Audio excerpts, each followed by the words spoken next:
Y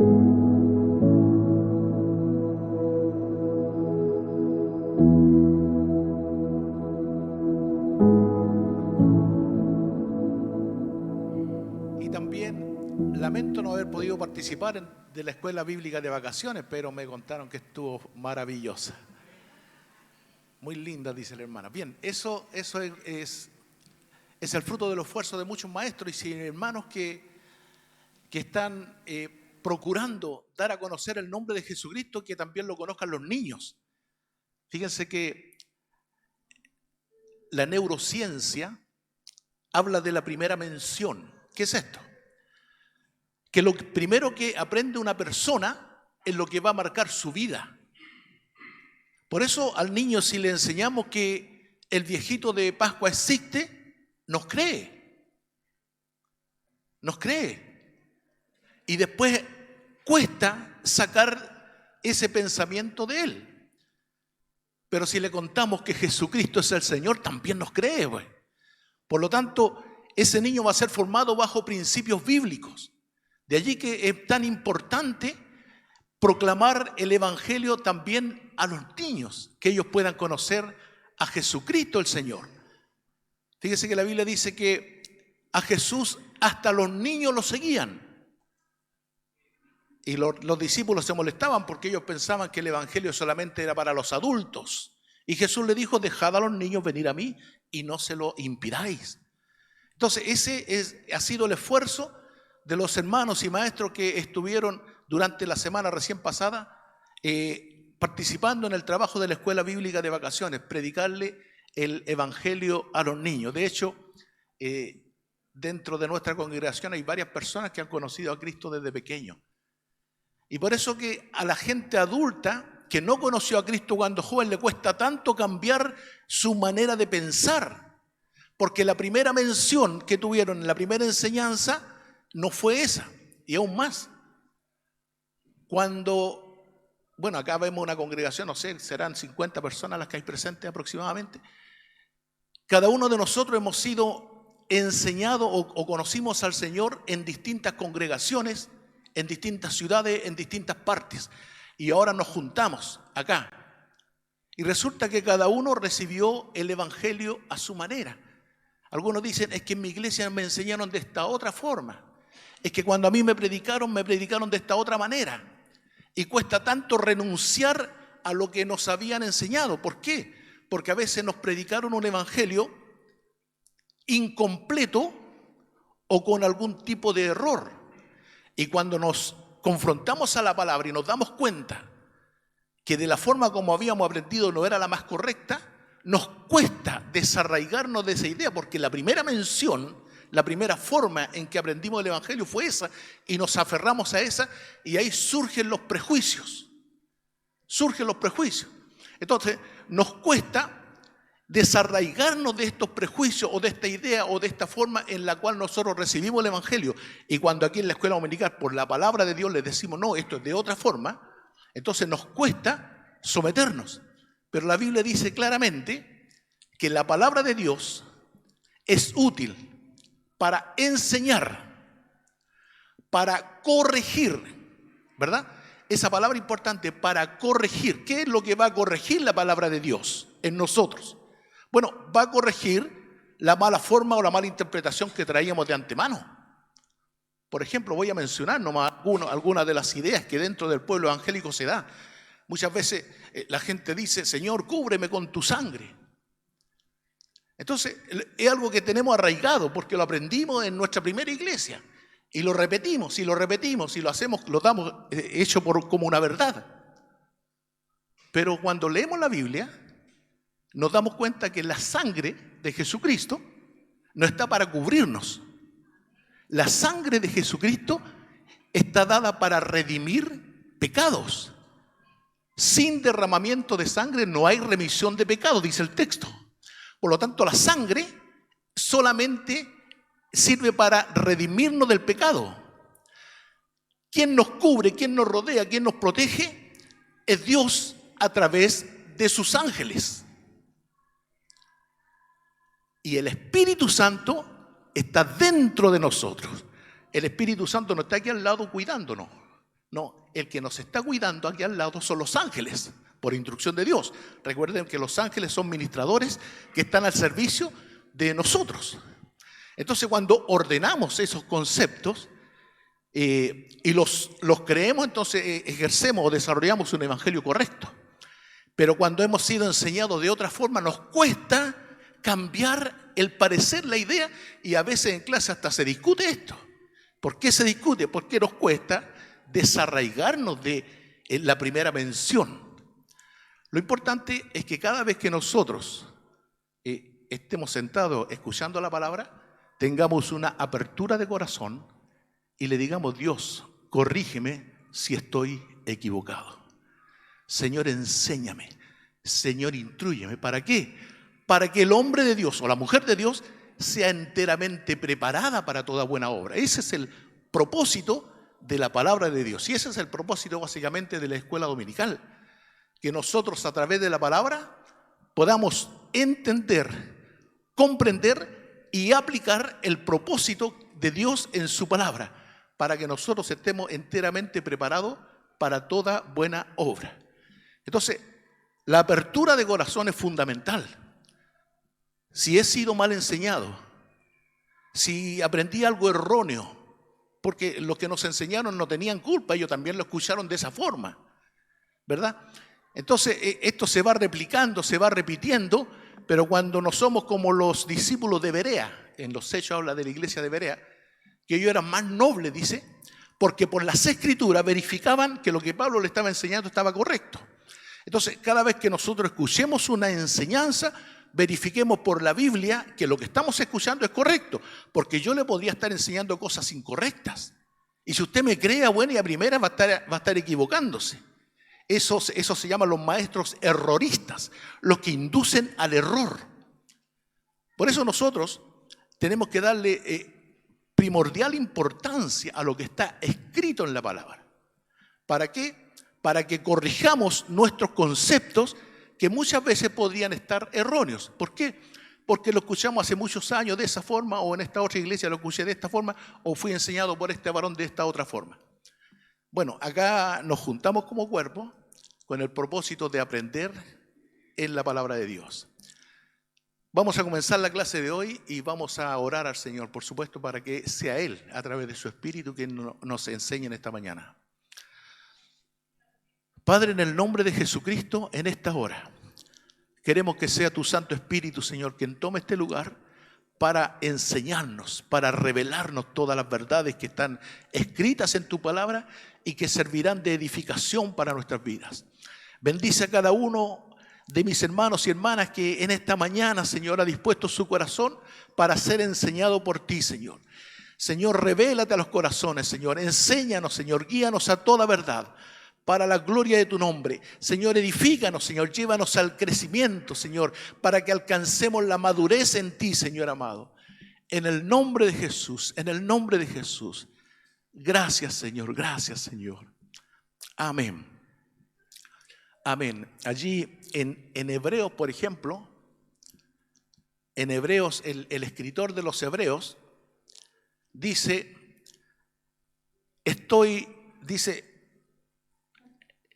después de tanto tiempo, ustedes debiendo ser ya maestros, necesitan que les dé a beber leche. Es decir, el escritor le reclama a los hebreos que el tiempo que pasó no habían madurado, sino que todavía necesitaban los rudimentos, los primeros rudimentos. Y esto indica que el tiempo tiene que producir madurez, pero no siempre es así. En el Evangelio hay gente que pasa años y años y años creyendo en Cristo, pero nunca han alcanzado la madurez. Y a decir verdad, el ser inmaduro no es un pecado. No, porque todos llegamos a Cristo inmaduros. Sin embargo, cuando disponemos nuestro corazón para ser enseñado por el Espíritu Santo, nosotros somos edificados, vamos al crecimiento y alcanzamos la madurez. Y el tiempo tiene que producir madurez. Usted compra un fruto verde, lo deja ahí y al cabo de algún tiempo, de algunos días, de algunas semanas, el fruto madura. Eso es lo normal, eso es lo natural. en Cristo también es lo normal y natural, es que después de algún tiempo nosotros alcancemos la madurez y seamos capaces de discernir y de determinar cuáles son las cosas correctas o incorrectas. Sin embargo, no siempre ocurre así dentro del pueblo de Dios. Por eso nosotros hemos dado especial énfasis al conocimiento de la palabra, para que por la palabra de Dios seamos nosotros enseñados y edificados. La Biblia usa este concepto, edificados, porque es una figura que nos habla de la construcción. Nosotros no somos edificios, pero en un sentido figurado sí somos edificios, porque edificar es poner un ladrillo más sobre el fundamento, de tal manera que el edificio crece para alcanzar la altura deseada. Así también nosotros tenemos un fundamento. ¿Cuál es? Que Jesucristo es el Señor, ese es nuestro fundamento. Bueno, y Pablo dice, ahora cada uno mire cómo sobreedifica. ¿Por qué? Porque nuestra preocupación tiene que ser crecer en Cristo bajo ese fundamento, pero crecer con cosas sólidas, con un material sólido, ¿ya? Y no con ramas, por ejemplo, con hojas, porque eso en el incendio se quema, ustedes saben. Acá tuvimos un incendio y las casas de madera son las que desaparecieron. Las que fueron construidas con algunos ladrillos, se les quemó solamente la parte de madera. Bueno, eso va a pasar con nuestras vidas. Si nosotros tenemos un fundamento que es Cristo, tenemos que preocuparnos que la sobreedificación sea consistente, y esto es basado o fundado en la palabra de Dios. Y eso es lo que estamos viendo en la escuela dominical. La semana pasada, por ejemplo, nuestro hermano Ricardo, a partir del capítulo 23 del libro de los sellos, nos estuvo contando, nos estuvo narrando y nos estuvo explicando la experiencia del apóstol Pablo cuando él quiso ir a predicarle a los judíos. ¿Qué pasó? Que los judíos lo acusaron en forma inmediata. ¿Qué le decían los judíos a Pablo? Tú estás enseñando contra la ley de Moisés y tú estás enseñando a profanar el templo, cosas que eran acusaciones mentirosas. Sin embargo, frente a eso, lo tomaron preso, ¿ya? Y lo llevaron ante el tribuno romano. Y frente al tribuno romano, que era gentil sin lugar a duda, el tribuno romano tuvo que escuchar a los judíos de qué se les acusaba, de qué se le acusaba para condenarlo. Entonces, ellos vinieron y argumentaron contra el apóstol Pablo de que él estaba enseñando contra la ley judía. Y como el tribuno romano no tenía asunto en eso, mandó a buscar al concilio. ¿Quién era el concilio? Eran los ancianos judíos, eran los líderes, esos que formaban parte del Sanedrín, los sacerdotes, los escribas, todos los ancianos, para escuchar verdaderamente la acusación que tenían el pueblo judío contra Pablo, porque a Pablo lo habían tomado preso. Y cuando frente al concilio Pablo recibió la acusación, Pablo usó con mucha habilidad la forma de dividir ese concilio, porque se dio cuenta que dentro del concilio judío existían los saduceos y existían los fariseos. La mayoría era fariseo. ¿Cuál es la diferencia? Ambos grupos eran enemigos o adversarios religiosos, que aunque ambos eran judíos, unos, como los fariseos, creían en la resurrección de los muertos y creían en la manifestación espiritual, en los ángeles, en el espíritu y todo eso. Sin embargo, los saduceos eran hombres intelectuales que no creían en la manifestación sobrenatural de Dios y tampoco menos creían en la resurrección de los muertos. Como el concilio estaba acusando a Pablo, Pablo usa en una forma muy hábil en su defensa y dice lo siguiente: yo he sido fariseo de fariseo, mis padres eran fariseos y yo soy fariseo y estoy hablando acerca de la resurrección de los muertos.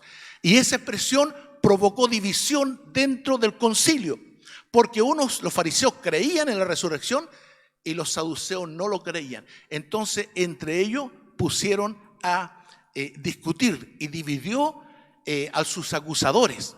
Y esto Pablo lo hizo con habilidad, porque es necesario saber contra quién nos enfrentamos. Pablo lo sabía. para saber y usar un argumento correcto. Bueno, eso está como para sacar ejemplo. Nosotros, cuando vamos a predicar, tenemos que saber cuál es el auditorio al que le vamos a predicar. No tenemos que ser predicadores que llevan un mensaje hecho y que de ahí nos salimos. Como conozco unas personas, los testigos de Jehová, siempre van con el mismo mensaje, ¿sí? Siempre van con el mismo mensaje. Yo lo he escuchado muchas veces, el mismo mensaje. ¿Por qué? Porque nosotros tenemos que conocer a nuestro oyente. No es lo mismo predicarle, por ejemplo, a un matrimonio que predicarle a unos jóvenes solteros o que predicarle a los niños. No es lo mismo. A los adultos les podría hablar de adulterio, por ejemplo. A los jóvenes les podría hablar de santidad o de obediencia a la autoridad. Y a los niños no les voy a hablar de adulterio. Por supuesto que no, porque ellos no van a entender. A los niños les voy a hablar del respeto a los padres. Un mensaje distinto para cada uno de los oyentes. Entonces, uno tiene que conocer a la persona a la que le vamos a entregar el mensaje, porque esos serán los que nos van a discutir en algún momento. Bueno, Pablo conocía esa audiencia, sabía que algunos creían en la resurrección y otros no creían en la resurrección, por lo tanto lanzó el tema. ¿Para qué? Para que ellos se dividieran y esa acusación no tuviera resultado. Porque ¿qué querían hacer ellos? Eran matar a Pablo. Y como la ley judía no permitía que mataran a un hombre, los llevaron a los romanos. Y como los romanos, el tribuno, no entendía la ley judía, trajo al concilio. Y cuando se dividió, prácticamente querían destrozar a Pablo, tanto que tuvo que intervenir el tribuno y rescatarlo. ¿Para qué? Para que Pablo no sufriera ningún daño. Y ahí vemos cómo el propósito de Dios en Pablo se vuelve a cumplir. ¿Por qué? Porque Dios le había encargado a Pablo que tenía que testificar ante los gentiles, incluso tenía que predicar en Roma. Esa era la instrucción que Dios le había dado a Pablo. Pero Pablo en su afán había ido a predicarle a los judíos. Ese no era su ministerio, ese no era su llamado. En su amor quería hacerlo, pero el llamado de Dios era que fuera a predicarle a los gentiles e incluso llegar a predicar a Roma. Por eso Dios usó al tribuno para rescatar a Pablo y Pablo pudo entonces hacer una apelación al César. Cuando el concilio atrapó a Pablo le golpeó Ananías, el sumo sacerdote, le mandó a golpear en la boca. Esto lo explicó la semana pasada el hermano Ricardo. Le mandó a golpear en la boca y Pablo dijo: Dios te golpeará a ti, pared blanqueada, le dijo. Ahora, eso está escrito, no sabemos el tono en que se lo dijo Pablo. Si se lo dijo en una forma sumisa o si se lo dijo en una forma agresiva. Pero como haya sido, está escrito que a un israelita no se le debe golpear en la mejilla. Por lo tanto, lo que Pablo estaba haciendo solamente era decirle al sumo sacerdote, Ananías, que lo que él estaba haciendo era incorrecto. Primero, porque era sumo sacerdote, no tenía ningún derecho a hacerlo. Segundo, porque Pablo era un israelita, menos derecho tenía a hacerlo. Y al actuar de esa forma, estaba actuando contra sus propios principios el sumo sacerdote Ananías. Por eso Pablo le dijo: Dios te golpeará a ti, pared blanqueada. Y fue prácticamente una expresión profética, porque el sumo sacerdote Ananías, esto lo que narro ahora, lo saqué del historiador Josefo. Josefo era un historiador israelita y cuenta que el sumo sacerdote Ananías era un sumo sacerdote corrupto. ¿Usted me podrá creer que hayan sumos sacerdotes corruptos? Desde tiempo antiguo, la corrupción ha alcanzado los niveles de autoridad. Existen religiosos corruptos, políticos corruptos, policías corruptos. Esto no quiere decir que todos los religiosos sean corruptos. Esto no quiere decir que todos los políticos sean corruptos y que todos los policías sean corruptos. Pero la corrupción es la maldad que hay en el corazón y que se manifiesta usando el cargo que tienen para recibir beneficio propio. Y como este Ananías, según Josefo, era un sumo sacerdote corrupto, el final de sus días fue que los judíos nacionalistas, en definitiva, le mataron a él y terminó en manos de su propio pueblo. Y eso lo permitió Dios. Y ahí está la profecía cumplida. Dios te golpeará a ti, pared blanqueada. ¿Qué es una pared blanqueada? que es un sepulcro limpio. Es algo que en apariencia se ve bonito, pero por dentro está corrupto, hay pudrición. Entonces, ¿por qué le dijo pared blanqueada? Porque el hombre, ostentando un cargo de autoridad religiosa, estaba cometiendo delitos que estaban contra la ley judía, o sea, se estaba contradiciendo en el cargo. Entonces la reacción de Pablo, me hubiese gustado conocer el tono en que se lo dijo. Si se lo dijo en una forma agresiva o si se lo dijo en una forma sumisa, pero de cualquier forma hubo una palabra profética en Pablo cuando le dijo: Dios te golpeará a ti pared blanqueada. Y eso lo sabemos, porque cuando a nosotros nos atacan, están tocando la niña de los ojos de Dios. Nosotros no somos los que tenemos que vengarnos. Dios dice: mía es la venganza. Por lo tanto, nosotros no nos defendamos. Yo cada vez que escucho una expresión ofensiva, yo he escuchado muchas veces decir que si todos los pastores son sinvergüenza, todos los pastores son ladrones y todos los pastores son pedófilos. Yo lo he escuchado, me lo han dicho. Yo no me he defendido. Yo tengo quien me defienda: Jesucristo el Señor. Por lo tanto, Dios siempre va a estar a favor de su pueblo. Y esto es un principio que nosotros debemos tener claro, porque cada vez que nosotros nos propongamos a cumplir con el ministerio que Cristo nos encomendó, con la misión que Cristo nos encomendó, que es predicar su evangelio, siempre vamos a tener oposición y siempre vamos a recibir algún tipo de ofensa. Y nosotros no tenemos que alterarnos, porque sabemos que Dios tomará carta en el asunto. Dios se encargará de hacer justicia. Nosotros solamente tenemos que ser obedientes al mandato que Dios nos dio. Bueno, eso es lo que hizo Pablo. El tribuno le libró de las manos de estos judíos, ¿ya?, para que luego Pablo pudiera apelar a lo que era el ministerio que Dios le había dado, que era ir a predicarle a los gentiles. En el capítulo 23 del libro de los Hechos, el hermano Ricardo tocó hasta el versículo 22 aproximadamente, y yo voy a leer desde el 23 en adelante. Dice así: y llamando a 2 centuriones, mandó que preparasen para la hora tercera de la noche 200 soldados, 70 jinetes y 200 lanceros, para que fuesen hasta Cesarea, y que preparasen cabalguras en que, poniendo a Pablo, le llevasen a salvo a Félix el gobernador. Bueno, hasta ahora lo que les mencioné era que el tribuno quería y debía enviarlo a César, porque Pablo estaba apelando como era soldado romano. Recordemos que el tribuno lo había tomado, lo había rescatado, pero en ese momento el tribuno romano, queriendo congraciarse con los judíos, entonces mandó a castigar a Pablo, a golpearlo. Y Pablo hizo una defensa de él mismo. Dijo: ¿está permitido golpear a un ciudadano romano? Entonces Pablo otra vez usó la habilidad, porque si bien es cierto, Pablo de nacimiento era ciudadano romano, pero por convicción era judío, descendiente judío, y tenía la religión judía.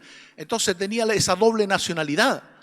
Los judíos no podían golpearle y los romanos tampoco. De tal manera que el tribuno, cuando le quiso castigar, Pablo hizo esa apelación: yo soy ciudadano romano, a César apelo. ¿Y qué pasó acá? Y esto lo narró el hermano Ricardo, me recuerdo. Dice que ahí supo, el hermano Ricardo supo recién, que Pablo tenía una hermana y que tenía un sobrino, Pablo también, hijo de esa hermana. Entonces, escuchando esa hermana y ese sobrino, que los judíos se estaban confabulando. ¿Para qué? Para que Pablo, cuando fuera camino a Roma, ellos le iban a asaltar, le iban a tomar preso y lo iban a matar. Esa era la intención. Esa era la intención. Entendamos que detrás de los judíos había un propósito diabólico. Recordemos que el enemigo vino para robar, matar y destruir. Por lo tanto, él quería, el enemigo, a través de estos romanos, a través de estos judíos, querían cumplir su propósito. Sin embargo, Dios en todo momento va a tener cuidado de nosotros. Y usó a este sobrino para llevar el mensaje al tribuno propiamente tal, diciéndole que tuviera cuidado porque querían matar a Pablo. Y allí entonces, según esta narración que hemos leído recién, él preparó 200 soldados, 70 lanceros, 70 eran parece. ¿Qué pasa? Que voy a leer para contarlo y para sumarle. Llamando a 2 centuriones, mandó que preparasen para la hora tercera de la noche 200 soldados, 70 jinetes y 200 lanceros. 470 hombres para cuidar a Pablo. ¿Por qué lo hizo con tanta dedicación? Porque Pablo era un ciudadano romano, por un lado, pero desde la vista de Dios, Pablo era un hijo de Dios y usó ese tipo de ejército para protegerle, porque el propósito de Dios era que Pablo fuera a predicar a Roma, a los gentiles. Entonces siempre el propósito de Dios se va a cumplir en nosotros. Dios cumplirá su propósito en ustedes. Dios cumplirá su propósito en mí. Cuando Dios tiene diseñado, tiene designado, cuando tiene un propósito para alguien, Dios lo va a cumplir y Dios nos va a proteger para que cumplamos ese propósito. Y así lo había hecho con Pablo.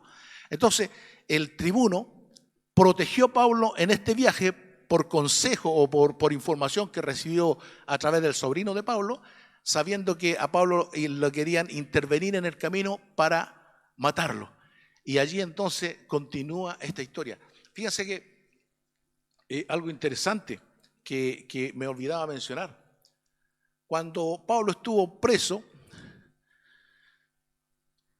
Jesucristo le visitó en la cárcel y le dijo: Pablo, no temas, porque es necesario que tú prediques en Roma, así como lo predicaste a los judíos, ahora prediques también en Roma, pero no temas.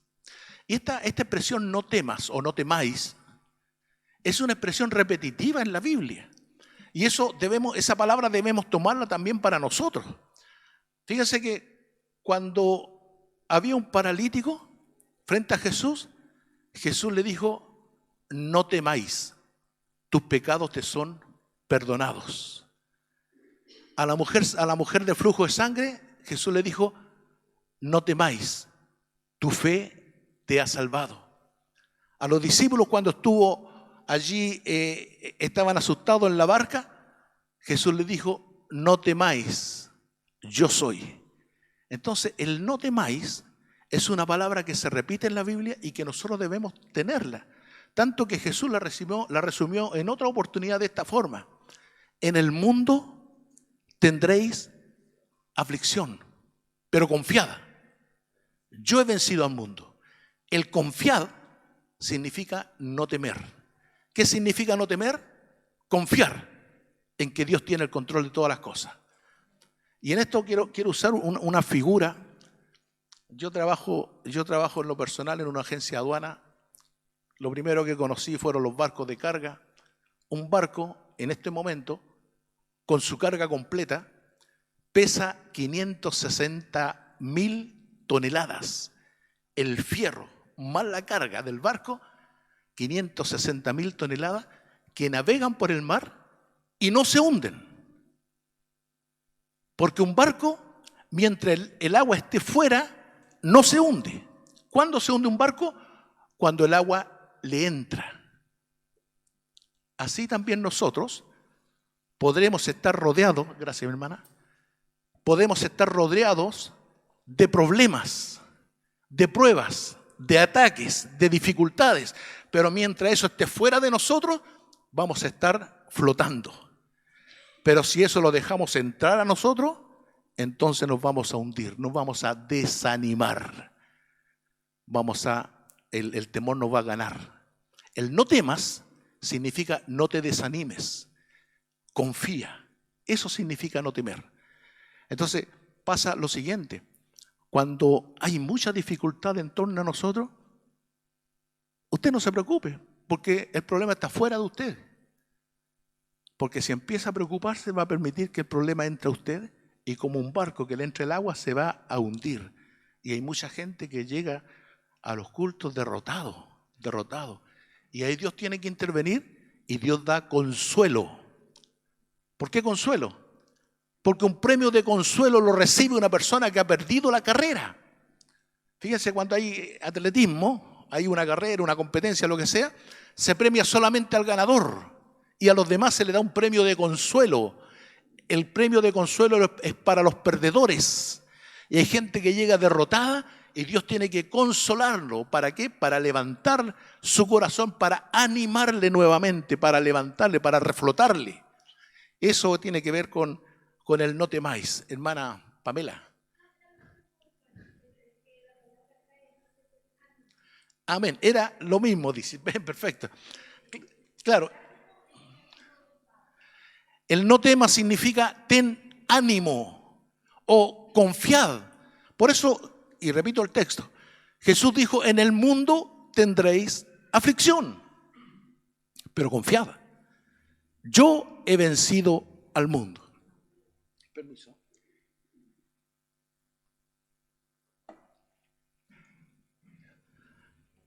Cuando pienso por un momento en los problemas que estaba pasando Pablo, eran problemas que estaban relacionados con el llamamiento de Dios. Por el hecho de cumplir la tarea que Dios le había asignado a Pablo, Pablo sufrió muchos problemas. Y de todos, el Señor lo libró y en todos Dios le dio la victoria. Pero a veces nosotros estamos sufriendo problemas no por designio de Dios, sino por errores nuestros. Y otras veces por ataque del diablo. Cualquiera sea la razón por el que estemos sufriendo nuestro problema, Jesús nos dice, en el mundo tendréis aflicción, pero confiad. Yo he vencido al mundo. Entonces esto más que una expresión, tiene que ser una realidad en nosotros. Porque son dos cosas. Una cosa es saberse el texto de memoria, podemos repetirlo y aprenderlo de memoria, y otra cosa es vivirlo. Vivirlo. Saber que Dios está con nosotros y que cualquiera sea la circunstancia que estemos viviendo, padeciendo o soportando, al final Dios nos va a dar la victoria. Hay un texto que dice que Dios no nos dejará ser probados más allá de lo que nosotros podamos resistir, sino que justamente con la prueba Dios nos dará la salida. O sea, ningún cristiano se muere en la prueba. Cuando, fíjese en el último problema que usted tuvo y que Dios le sacó en victoria, en el momento que estaba pasando ese problema usted pensaba que era imposible, pero Dios lo hizo posible. Dios le dio la victoria. Entonces, cuando revisamos nuestra vida, ¿de cuántos problemas Dios nos ha sacado en victoria? ¿Cuántas veces Dios ha intervenido a favor nuestro? Y esto es una lección práctica, más allá de un conocimiento teológico o de que usted se aprenda un verbo en forma, un texto, en forma intelectual, porque los textos podemos aprenderlos de memoria, pero lo importante ahora es que esos textos lo vivamos. Entonces, esta historia de Pablo, lo único que viene a hacer, bueno, aparte de conocer la historia en sí misma, lo único que nos viene a hacer es a entender que Dios en todo momento tiene el control de la vida de Pablo. Capítulo 23, sigo leyendo. Voy a leer desde el versículo 25. Y escribió una carta en estos términos. Claudio Lisias, al excelentísimo gobernador Félix, salud. A este hombre, aprendido por los judíos y que ellos iban a matar, lo libré yo acudiendo con la tropa, habiendo sabido que era ciudadano romano. Y queriendo saber la causa por qué le acusaban, lo llevé al concilio de ellos. Y hallé que le acusaban por cuestiones de la ley de ellos, pero que ningún delito digno de muerte o prisión había hallado. Fíjense, el tribuno estaba enviando a Pablo al Imperio Romano, a Félix, y antes de escribir la carta ellos tenían el deber de averiguar cuál era el delito por el que se le acusaba. Y luego de averiguar, dijo: ninguna causa o delito digno de prisión he hallado en él. Es decir, hasta el mundano, hasta el gentil, había declarado la inocencia de Pablo, pero aún así Pablo seguía preso. Y entonces fue a dar a manos de Félix. Esta es la carta de presentación que se redacta. Versículo 30. Pero al ser avisado de acechanzas que los judíos habían tendido contra este hombre, al punto le he enviado a ti, intimando también a los acusadores que traten delante de ti lo que tengan contra él. Pásalo bien. Fíjense que Félix era el gobernador romano de Cesarea, donde Pablo iba a presentarse, y según el historiador Josefo, estos son averiguaciones alrededor de la Biblia o externas a la Biblia. Según los historiadores de ese tiempo, Félix era también un gobernador corrupto, pero en la carta se les pone al excelentísimo. O sea, le están diciendo que él es excelencia, que no hay nadie mejor que él es excelente, al excelentísimo.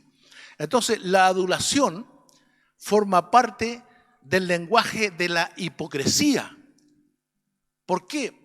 Porque no se le puede tratar de excelentísimo a alguien que está actuando en mala forma. Y esto lo vamos a seguir leyendo para explicarlo un poquito más adelante. Versículo 31. Y los soldados, tomando a Pablo, como se les ordenó, le llevaron de noche a Antípatris, y al día siguiente, dejando a los jinetes que fuesen con él, volvieron a la fortaleza. Cuando ellos llegaron a Cesarea y dieron carta al gobernador, presentaron también a Pablo delante de él. Y el gobernador, leída la carta, le preguntó de qué provincia era, y habiendo entendido que era de Cilicia, le dijo: te oiré cuando vengan tus acusadores, y mandó que lo custodiasen en el pretorio de Herodes. 5 días después, descendió el sumo sacerdote Ananías con algunos de los ancianos y un cierto orador llamado Tértulo, y comparecieron ante el gobernador contra Pablo. Fíjese, lo recibió el gobernador a Pablo y lo mantuvo preso 5 días, mientras esperaba que llegaran los del concilio para acusarle ahí en el tribunal de Roma. ¿Y quién llegó? Ananías, el sumo sacerdote corrupto, a acusarle. Y no contento con eso, sino que llevó a un personaje llamado Tértulo, que era un orador, que era un abogado, que era uno que iba a defender la causa del sumo sacerdote Ananías contra Pablo para acusarle para que lo mataran. Entonces, esta gente del concilio se preparó bien, porque Pablo para ellos era un estorbo. Era un estorbo, ¿por qué? Porque le estaba predicando a Jesucristo el Señor. Recordemos la génesis de este problema. Cuando Jesucristo llegó y apareció en el pueblo judío, en ese tiempo estaban los fariseos, los saduceos, los herodianos, estaban los alguaciles, estaban los ancianos del pueblo, estaban los escribas. Era una serie de grupos que gobernaban el pueblo. Cuando Cristo apareció, los incomodó a ellos. ¿Por qué? Porque Cristo le estaba predicando un evangelio en el que se juzgaba hasta las intenciones, pero ellos usaban la hipocresía, la apariencia. Pero Cristo fue al meollo del asunto, al corazón. A los fariseos les dijo: el que codicia en su corazón a la mujer de su prójimo ya pecó con ella. Entonces Cristo fue mucho más exigente en cuanto a la santidad, pero ellos eran exigentes en cuanto a la apariencia. Y aquí hay una diferencia. El evangelio no puede ser de apariencia, el evangelio es de santidad. Es de santidad, no está en lo que yo aparente, está en lo que Dios mira en nuestras vidas. Dios mira el corazón. Entonces, como les incomodó Jesús a este grupo de personas, se pusieron todos de acuerdo para matarle. Le tendieron trampa, tratando de sorprenderle en algún error. Y allí los saduceos y los fariseos se pusieron de acuerdo, y eso que eran enemigos, para matar a Jesús. Y le preguntaron acerca de la resurrección, siendo que los saduceos no creían en la resurrección. Allí mandaron a los herodianos y a los fariseos a preguntarle si era legal o era correcto pagarle el tributo al César, siendo que los fariseos no querían pagarle tributo y los herodianos exigían pagarle el tributo. O sea, cualquier respuesta que Jesús diera iba a caer en la trampa. Y ahí mandaron a un joven escriba diciendo cuál es el principal mandamiento de la Biblia, siendo que todos son importantes. Entonces, en todo momento ellos quisieron atrapar a Jesús en algún error, con preguntas capciosas, con preguntas insidiosas, con preguntas malintencionadas. Eran trampas que le tendían a Jesús. Y como no pudieron sorprenderle en ninguna trampa, al final tuvieron que levantar una acusación mentirosa contra Jesús para crucificarle. Bueno, esta misma idea es la que siguió Pablo predicando a Jesús, al que ellos llamaban un camino hereje, pero Pablo le dice, y lo menciona como el camino, ellos lo llamaban la secta de los nazarenos. Los nazarenos Nazaret era un pueblo muy, muy mal mirado, y Jesús era de Nazaret, por lo tanto a Jesús se le miraba mal, y a los que seguían la religión de él le decían los nazarenos, en una forma despectiva, en una forma ofensiva. Pero Pablo cambia la expresión, dice que yo he predicado acerca del camino. Así lo define el Evangelio en ese momento. De tal manera que Pablo tuvo que usar un argumento para resistir la acusación del concilio frente a un tribunal romano, que el concilio era representado por un abogado llamado Tértulo, ¿ya? Que lo único que hizo, y aquí reitero la idea, fue adular al gobernador.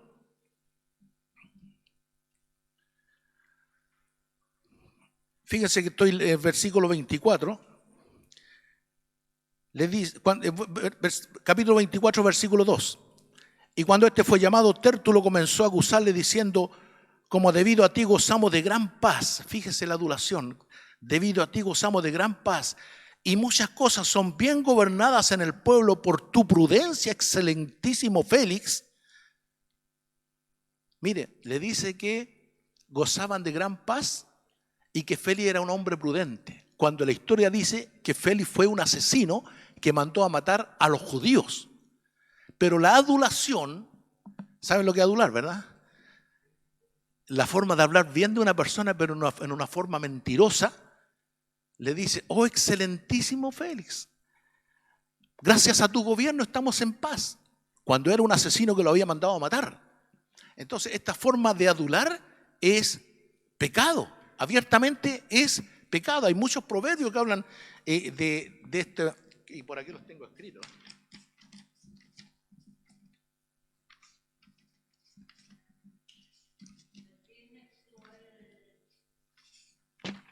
Mire, acá dice, voy a leer esta parte: la adulación es un pecado frecuentemente descuidado, un pecado del cual la Biblia habla más a menudo de lo que uno piensa. En Romanos 16:8, por ejemplo, dice: no sirven a nuestro Señor Jesucristo sino a sus propios vientres, y con suaves palabras y lisonjas engañan los corazones de los ingenuos. O sea, la forma de adular es una forma de hablar mentirosa. No podemos decirle al malo qué bueno eres tú. Eso es adular, eso es mentir. Mejor quedémonos callados. Si no tenemos nada bueno que decir, mejor no lo digamos, porque la adulación es caer en mentira y es un pecado. Allí en Judas 1:16 habla de aquello, dice así: cuya boca habla cosas infladas, adulando a las personas para sacar provecho. Entonces, si nos damos cuenta, la adulación es una forma engañosa de hablar, y esto es lo que estaba haciendo Tértulo frente a Félix el gobernador, con el fin de congraciarse para que le diera el favor a él y pudiera condenar a Pablo. ¿Sí? Romanos, de la adulación. Leí Romanos 16:18 y Judas 1:16.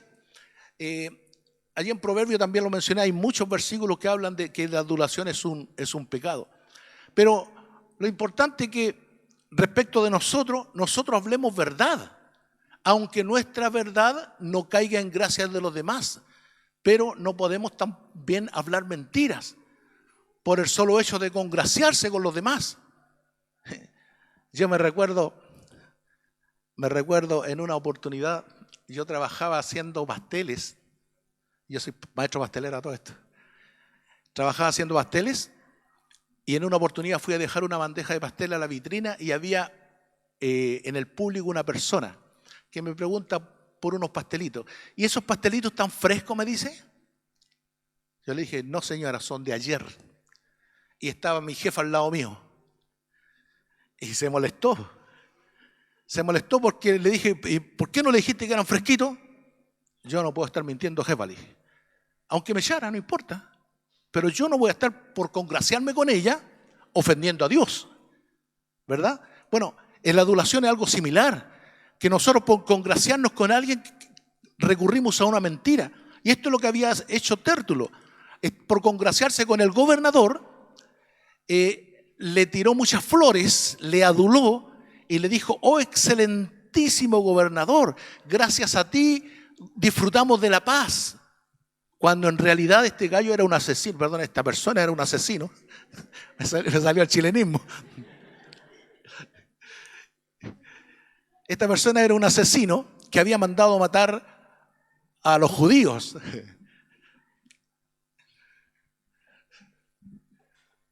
No acostumbra a salirme el chilenismo, pero estoy medio molesto con el gobernador y con el Tértulo. Luego dice, versículo 4, pero por no molestarte más largamente, te ruego que nos oiga brevemente conforme a tu equidad. Conforme a tu equidad. ¿Sabes lo que es equidad? Una forma justa de decidir. Cuando Félix era un corrupto y un asesino. ¿Ya? Porque hemos hallado que este hombre es una plaga y promotor de sediciones entre todos los judíos por todo el mundo y cabecilla de la secta de los nazarenos. O sea, Tértulo procuró poner de la más mala forma a Pablo. Como mi lección llega hasta ahí nomás, voy a dejarle prendida a usted para que vea cuál es el final de la historia esta, porque el próximo maestro o maestra, creo que es, le seguirá contando esta historia. Pero lo importante de esta lección que hemos visto en este día es dos cosas. Primero, que el confiar en Dios no solamente debe ser un concepto, sino que debe ser algo práctico en nosotros, práctico. Saber confiar en Dios, creer en Dios. Esto significa no alterarnos, no preocuparnos, no desesperarnos, sabiendo que Él tiene cuidado de nosotros, sabiendo que Él tiene control de todas las cosas. No podemos perder el aliento, no podemos desanimarnos. Eso significa confiar, ¿ya?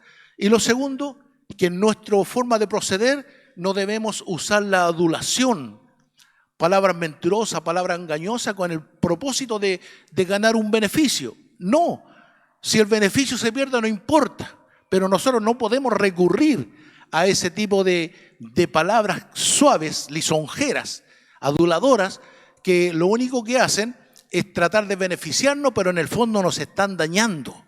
Porque aunque alcancemos el beneficio, si usamos la adulación, estamos ofendiendo a Dios. Si estamos usando la mentira, estamos ofendiendo a Dios. Entonces, ¿en qué es lo que buscamos nosotros? ¿El beneficio de los hombres o el favor de Dios? Y eso es básicamente las dos lecciones que podemos sacar de esta historia. Sabiendo que la historia en general, que hablando de Pablo, Dios tuvo cuidado de él hasta el final de sus días.